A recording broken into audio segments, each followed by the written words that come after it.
As the new year begins, the EU is in sorrow, and the reason is Sweden.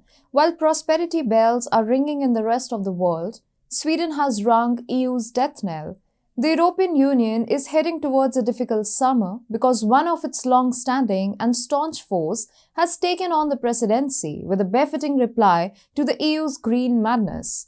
Brussels already had nightmares of Sweden bogging down its diktats once it took on the baton. And guess what? Brussels' fears have already started to materialize.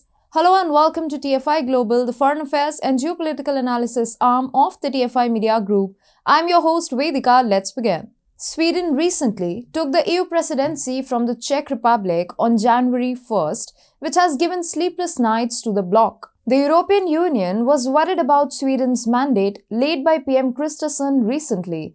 The mandate did not talk about the EU's much-touted climate goals. You see, except when urged to cut down fewer trees, Sweden is an outspoken supporter of the EU's environmental goals. 70% of the country of Sweden is covered with forests, making it one of the bloc's largest carbon sinks. But Swedish MEPs insist that their country's national treasure shouldn't be treated as a giant airbag to make up for other countries' insufficient emissions cuts. Sweden, along with other heavily forested nations like Finland and Austria, has been pitted against the rest of the EU on the grounds that the European Commission shouldn't interfere with the national forest management policies. This argument has been at the center of discussions about the European Green Deal in Brussels. Sweden will have to advance important policy files that will have an impact on forestry during its 6-month EU Council presidency, including a new regulation intended to boost nature restoration, a proposal for certifying carbon removals, and an EU forest monitoring framework, and be expected to quiet its critics. However, environmentalists are concerned that it won't. And the Swedish forestry industry, which accounts for more than 10% of the national economy, is urging Stockholm to utilize its presidency to voice its worries in Brussels. Sweden can be progressive on climate policy just because we have a sustainable forestry sector, which aids our climate work while benefiting our economy enormously, said Jessica Polfrad, an MEP with the centre-right European People's Party and member of the Swedish Moderate Party, which is part of the country's coalition government.